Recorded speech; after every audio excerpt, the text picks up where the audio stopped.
because the Conservatives think the left are naive, but the left think the Conservatives are pure evil. And if you make that in your head that you're dealing with people that are pure evil, you can do whatever you want to them, can't you?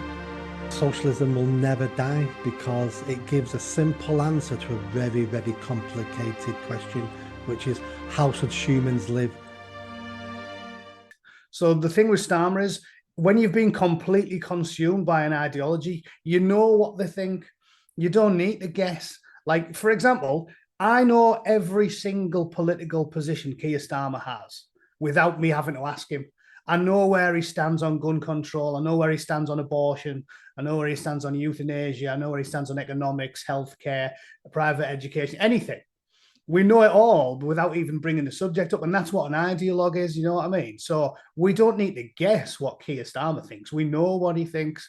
And when you've been consumed by that ideology, you definitely think that the people that disagree with you are like pure evil.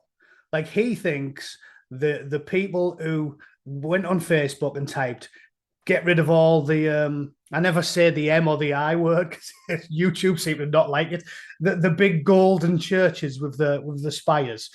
If someone goes blow them all up, he just thinks they're pure evil. He doesn't. He's not going, oh yeah, they were angry and they've had a bit of an outburst. He thinks, yeah, they would literally kill a billion people if they got the chance, because that's what the idea. That's what their ideology teaches them, that your opponents are evil, and that's the big difference between the left and the right.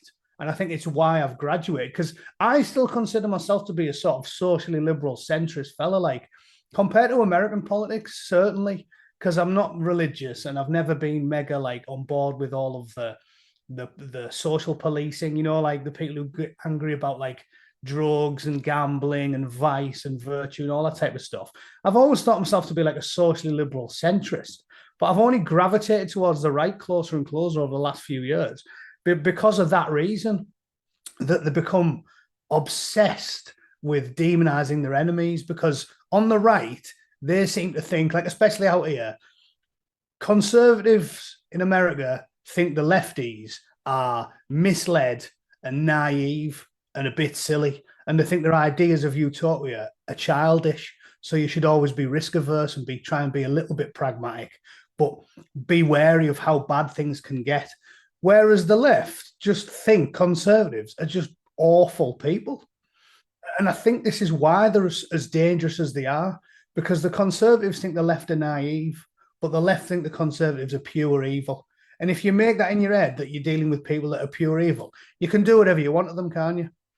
And you've seen the evidence with Trump. Like, they genuinely think if you voted for Trump, you're pure evil. And they're on Twitter saying, oh my God, we voted for a sex fiend and a criminal and a killer and a murderer and all this stuff.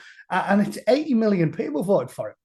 Like, it must be terribly depressing living in the head of a walkie, because they actually think that 50% of society are pure evil, whereas we don't think that about them, do we? I think outside of the ideologues, the Starmers and the Ed Miliband's and the lot, most of them are just the sheep. They're the flock.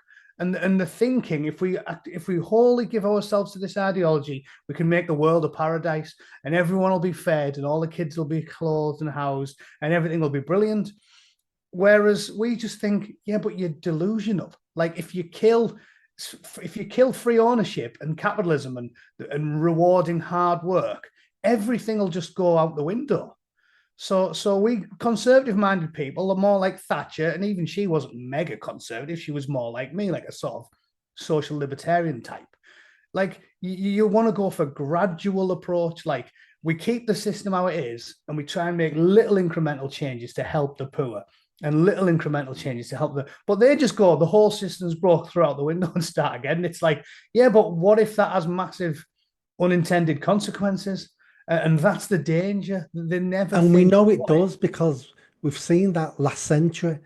There's enough bodies piled up, against socialism, communism to know what happens every time we try it on different countries, on different continents, with different races, following different religions. And the answer is always the same. It ends up with millions of dead bodies.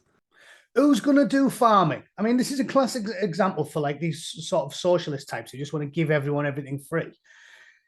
If you're always fed and you've got a nice house and that's free, and you've got nice internet, all this. Who's going to do the toil? Who's going to actually take the time to go out and plant and cultivate crops or sweep streets or clean roads or be a bin man, which is a job that I did. Wasn't a terrible job, but like you're not going to do it if you're just getting everything you need for free all the time.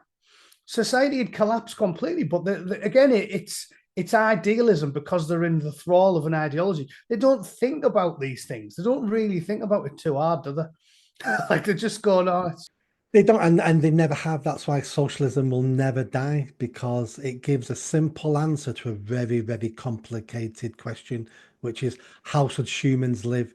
And anyone who tells you they've got the answer to that is either a fool or not, or an authoritarian who wants to tell you how to live.